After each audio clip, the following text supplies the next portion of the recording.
Someone shouted, "Let's bang him," and they all started kicking Rob in the head. One of the boys kicked her face so hard, it left a shoe mark imprinted in her skin. Sophie had actually had her dreadlocks yanked out, and part of her scalp was missing. When the ambulance arrived, they couldn't recognize who was male and who was female. That's how bad it was. What's your definition of evil? A tall, slender man chasing you through a dark forest? An angry teenager gunning down his schoolmates? What if I told you there was a group of boys who beat a 20-year-old girl to death just because she dressed differently? This is the truly upsetting case of Sophie Lancaster and her boyfriend, Robert Malby. One day, they lived in a peaceful town. The next day, their lives changed forever in the most tragic way. Trigger warning, this case discusses mature themes and adult content. This is your chance to turn away, as this case is about to get upsetting and as outrageous as it can get. But if you're ready for it, let's dive into the case of the girl who was killed for simply being a goth. Lancashire is a peaceful county in the UK. It has coastal towns, national parks, and quiet villages built on green hills. Such is Bacup, a tiny town home to some 13,000 people. This is the place where Sophie Lancaster grew up. Sophie was born on November 26, 1986, and lived a fairly quiet life free from trouble with her mom, Sylvia, and older siblings. But she was a lovely young girl, and I'm not just saying that because I'm a mum. On the one hand, she was really quite shy, quite introverted, and yet on the other hand, she could be quite bubbly and quite chatty. In 2007, Sophie had recently graduated from high school and was enjoying a gap year. She had plans to attend the Accrington and Rosendale College to do an English degree. Sophie had been dating her boyfriend Robert for 3 years, and in 2007, Rob was studying art in Manchester. They were a pretty solid couple, and the thing that bonded them most was their love for goth subculture. Sophie's dad described the young couple. They're both intelligent, sensitive kids. They're not the sort of people to get into trouble, but they have had problems in the past because they stand out. The Bacup community is a close-knit one. In Bacup, the one thing that you will know is everybody knows everybody, and everybody knows everybody's business. And as a local journalist, I would go into the town on a Saturday and I'd get stopped, even though I'd got my children with me. A close-knit community is often quite traditionalist too. Sophie and Rob had other friends who enjoyed dressing in the Gothic style, and that earned them funny looks sometimes. But people did used to stop, actually, and look at her. Sometimes she'd be wearing a bit more girly, and sometimes it'd be a bit more casual and, baggy pants. But no one was raised to expect danger in the small town of Bacup. But on August 11th, 2007, the people of Bacup were shaken to the core following a distressing 999 call.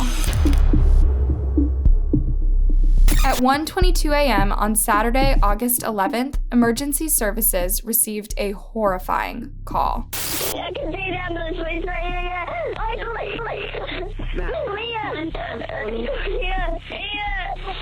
I can't see where it's going. It will do, don't worry. Calm down for me. It's coming, please,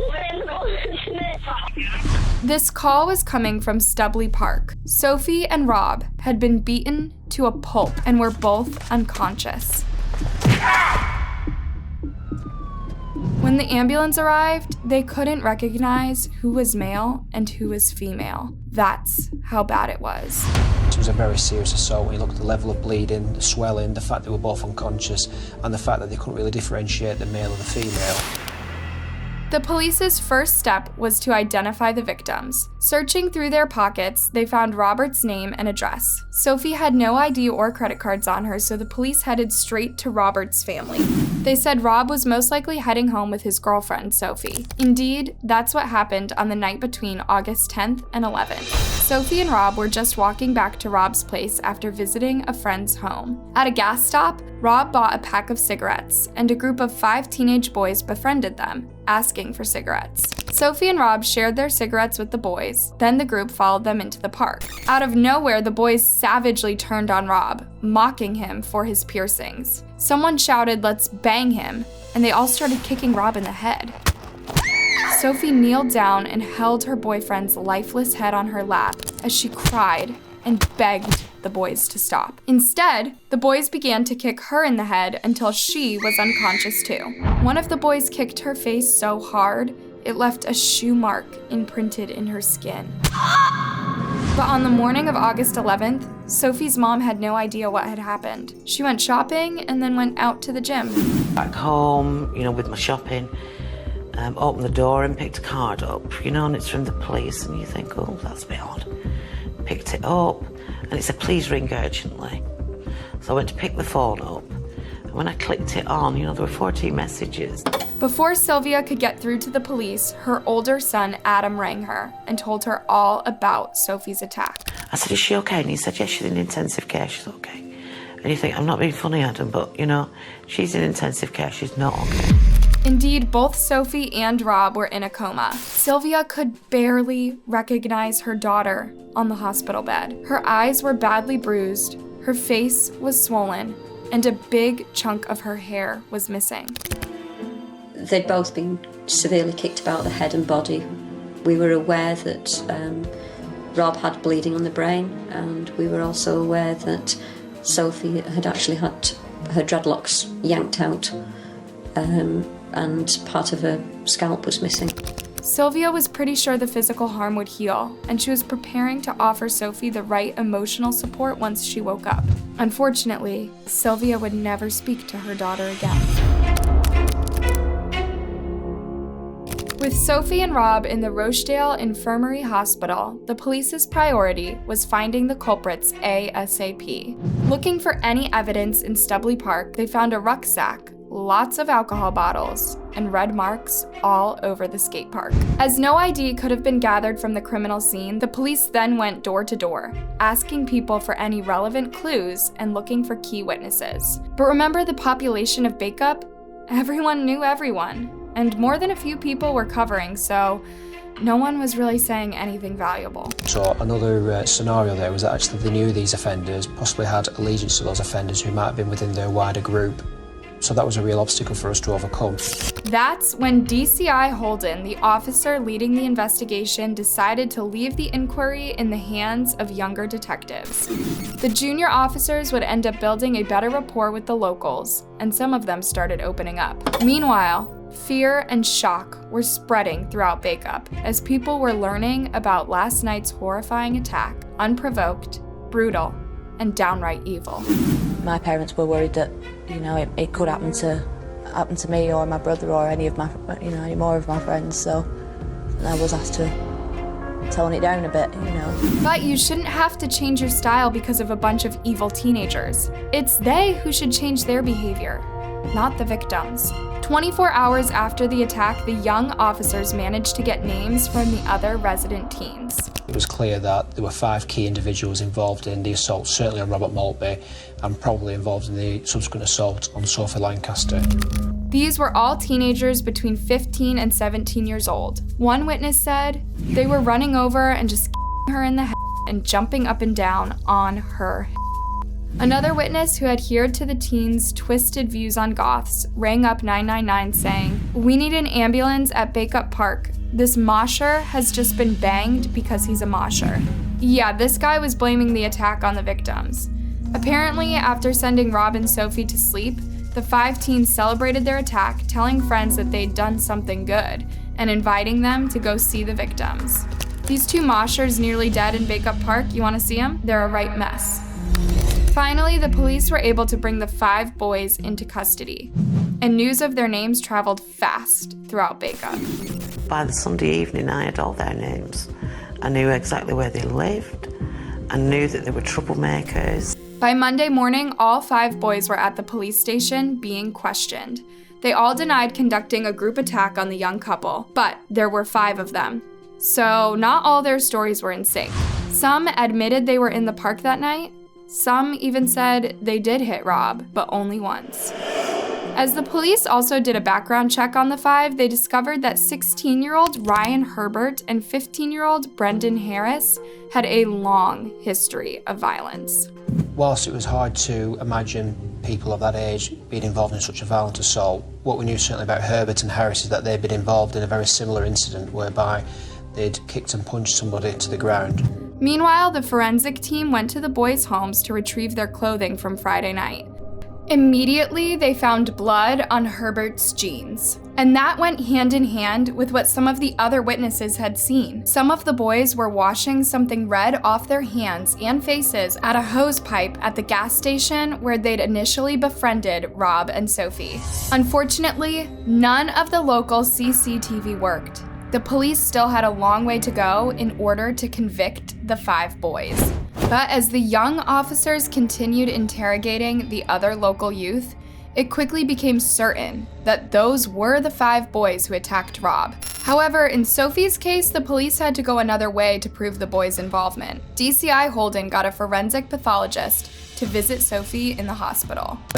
What is the case is that medical practitioners at hospitals can give expert advice on what the injuries are, whereas a pathologist can actually give expert advice on how those injuries might have been caused. A pathologist quickly concluded that Sophie's head was kicked by at least 2 people. Around that time, Rob came out of the coma, making very slow recovery and remembering nothing from the night of the attack. But not the same could be said about Sophie. Her condition was deteriorating every single day. On August 21st, 10 days after the attack, she was given a brain scan. We heard the news that they'd done a brain test on Sophie and that there wasn't any activity. And then it's serious. Sophie was never going to regain consciousness, so her family had to make the toughest decision one could ever make, pulling the plug on their daughter's life support. They pull the curtains round. And it was the first time,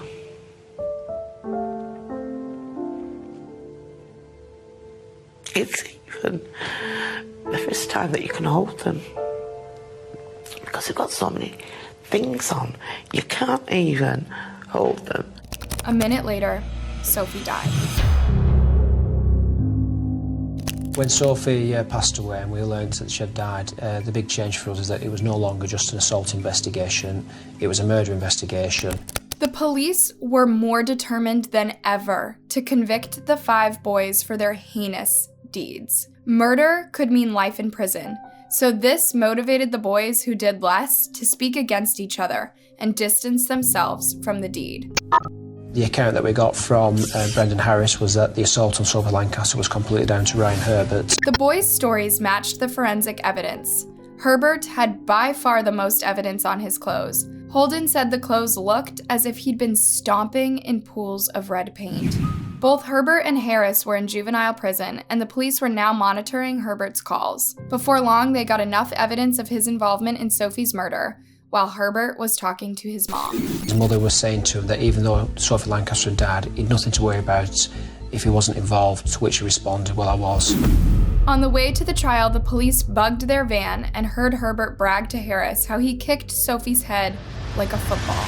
Not only was he remorseless, he was proud. On September 6, 2007, all 5 boys were charged with the murder of Sophie Lancaster. In early November, Rob was finally well enough to leave the hospital room. That month, he joined Sophie's family in saying goodbye to her. But everyone else was at her funeral, the Bake-Up locals and even TV crews. This proved extra painful for Rob, who was just coming to terms with losing his girlfriend in the most horrific way. When I saw the coffin, that was when it kind of hit me. It was like, that's too small. I was resentful of the fact so many people were there. They had the best intentions, but I was thinking, did you ever eat a meal with her? Do you know how she took her coffee? While Rob worked hard to recover from his worst nightmare, the police were still working to give the 5 teens the punishment they deserved. Herbert's defense team argued that they should only be charged with manslaughter, as he was autistic, but this proved to be one big lie. Got a very renowned national and international expert on autism who actually came to Lancashire prior to the trial and did a run assessment of him. And her assessment was that he wasn't autistic. In March 2008, the boys' trial finally began. It was a tough experience for Sophie and Rob's families, who had to face their criminals' families. To everyone's shock, Herbert admitted on the first day that he was responsible for the death of Sophie. This let the other 3 boys, bar Harris, off the hook in the case of Sophie's murder. Herbert's admission and plea diluted the evidence against them, and what their defence team were arguing is that this is 2 separate incidents. Their clients were involved in the first incident, but they weren't involved in the second incident. This wasn't exactly what the police wanted. After all, the boys all participated in kicking both Rob and Sophie, and not one of them stopped until they were both unconscious. As scrutiny now fell on Harris, he argued that Herbert had the idea of kicking Sophie and that he even commented that they should end her, as she's a witness. But there were witness testimonies and the pathologist's report that said Sophie was kicked by at least 2 persons. By March 27, 2008, both Herbert and Harris were serving life in prison. The judge described their attack as feral thuggery and said, "At least wild animals, when they hunt in packs, have legitimate reason for doing so, to obtain food. You have none, and your behavior on that night degrades humanity itself." The other 3 boys, brothers Joseph and Danny Holm and Daniel Mallet, pleaded guilty to grievous bodily harm with intent on Rob. They were given between 4 and 5 years in jail each. Sophie and Rob's tragic experience happened during a time with lots of unconnected crimes throughout the UK, all done by heavy drinking teenage boys. The Sun even launched a campaign called Broken Britain, which David Cameron backed in an attempt to stop these heinous attacks. Teenagers with nothing to lose, whose ignorance or violent behavior is rampaging unchecked and creating a moral vacuum. Interviewed 10 years after the event, Rob knows it shouldn't be Sophie's goth style that stands as a motive for the murder, and looks down on all journalists victim-blaming Sophie. It was always like, Sophie Lancaster was killed because she was a goth. No, she wasn't. She was killed because some assholes killed her. Why can't we ask what it is about them that made them want to murder someone? Not what is it about someone that made them be murdered. Rob found it very hard to heal from the wounds that the 5 boys left, physically and mentally. Losing his loved one, then watching as the whole town became hateful and fearful of other attacks was no easy task. But today, he even found the strength to pity the criminals, saying that in poor areas with little progress, people will often turn to drinking and violence, as that is the model they see at home. These areas are still forgotten, and forgotten people will feel like, well, it can breed nihilism. I've never tried to demonize the attackers, and in many ways, they were victims. Sylvia set up a charity in Sophie's memory to eliminate hate crimes and prejudice against alternative subcultures. Sophie's friends and family remember her every day while they battle prejudice around the world. And that is the truly upsetting case of Sophie Lancaster and Robert Maltby. Thank you for tuning in to another episode of Anna Solves. Hey, don't be shy, give this video a like and subscribe. And if you can take it, why not check out our other disturbing cases? Have a good night, stay safe, and take care of each other. It's scary out there.